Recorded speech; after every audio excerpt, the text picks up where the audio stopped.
Hi guys! Welcome back to my channel. So in this video guys is magre-review ulit tayo ng isang lending application and sila daw ay nagpapautang up to 60,000 pesos. So in 5 minutes guys ay marireceive daw natin ang ating loan sa kanila. So before we go on guys, sa mga hindi pa nag-subscribe, mag-subscribe na and hit ang bell button para ma-update kayo sa upcoming videos and tutorials.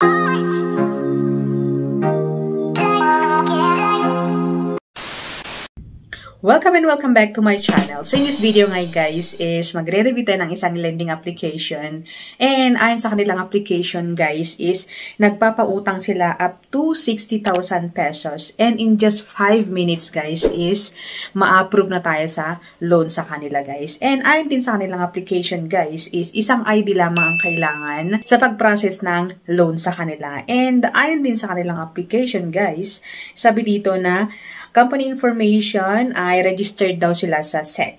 Pero, gaya ng mga sinasabi ko sa mga nakarang video ko na hindi porke nakaregister sa SEC is okay and good sila. So, kailangan din natin manood ng mga reviews tulad nito para makita natin kung okay ba talaga sila o hindi. Ang lending application nito guys is Cash Loan Online Demand and powered by HT Financial Lending Services Corporation. Ayan, may PH pa guys. Ayan sa kanilang title. Ayan sa screenshot. And meron silang 4.2 stars and 1K reviews. So, ayon din sa kanilang application guys is loan amount 1,000 to 30,000 pesos. So, parang contradict kasi 30,000 sabi dito and sa kanilang advertisement, parang advertisement is 60,000 pesos. Pero tignan natin guys.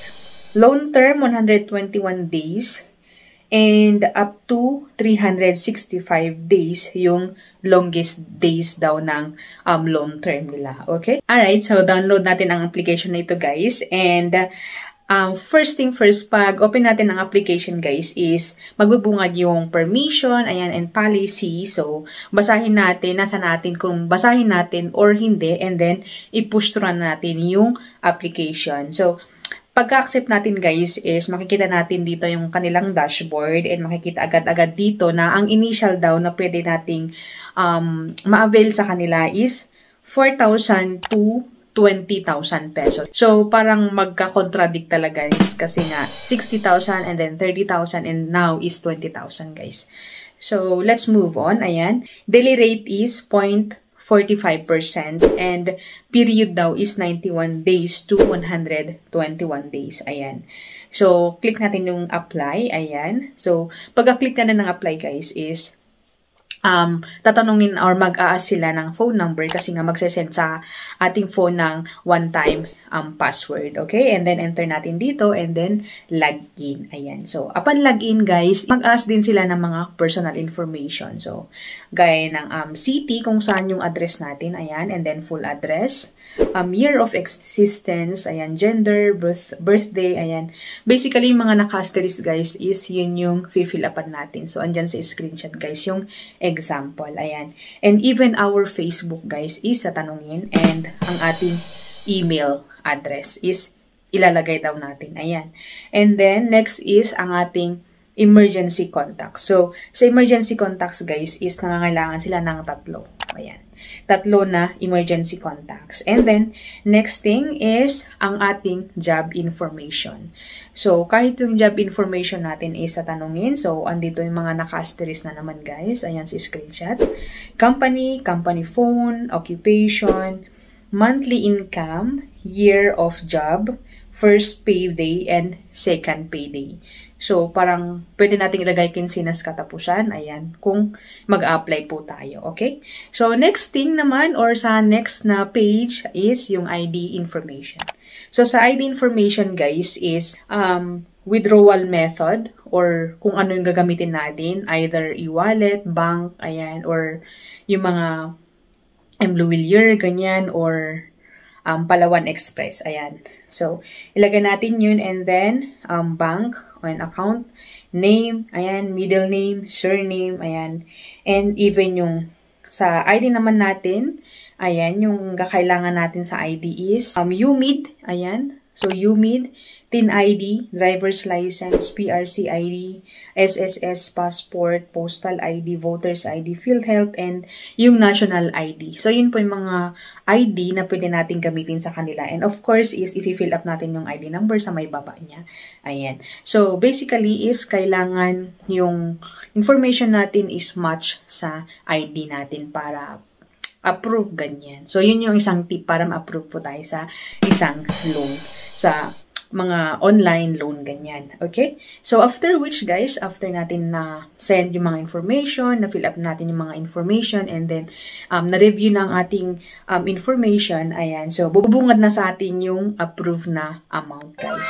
So, sabi sa dashboard is 20,000 pesos or up to 20,000 pesos. And sa Google Play Store naman is either 60 or 30. So, now guys, is ang approved na loan sa kanila is, tcharan! Ganyan. So, 3,000 pesos. Ayan. So, 3,000 pesos ang approved amount sa kanila. And service fee, so nakikita niyo sa screenshot, service fee is 1,290. So, medyo masakit sa bulsa, guys, yung service fee nila. Halos half sa amount na binigay sa atin. Okay, so, ang amount na receive is 1,710 pesos. Ayan. Wala nang ibang mga deduction. So, basically is yung service fee lamang ang dineduct sa atin. Pero, sobrang masakit sa bulsa, guys. And dito naman sa repay plan, ayan. So, first payment is 2,997 and payable in 7 days. Ayan. So, 7 days ang loan term sa loan application ito, guys. But, meron din second repayment. Ayan. Second repayment is may 3 pesos pang na babayaran. Okay? So, hindi ko alam. Pero, pag ipa-plus mo yung 290 or 2,997 plus 3 is equal to 3,000. So, walang dagdag. Ayan. So, basically is halos half lang yung babawas sa'yo pero wala nang dagdag. Hindi gaya sa iba na kunyari mag-loan ka ng 3,000, magbabayad ka ng 3,500, ganyan, or 3,200, ganyan. Pero sa kanila is 3,000 lamang ang babayaran mo. Yun nga lang at malaki ang bawas na service charge. Ganyan, okay? So, sabi din dito na liquidated damage is 90 days and overdue penalty is 150 days per day pag overdue na po tayo. So, nasa inyo kung gusto niyo pa rin subukan, ayan. Pero masasabi ko na hindi ko po siya maire-recommend sa inyo, ayan. Kasi nga, malaki ang bawas and 7 days po na babayaran. So, medyo masakit sa bulsa. I hope na nakatulong sa mga gustong mag-loan sa application dito. So, thank you for watching and I hope to see you on my next one. Bye!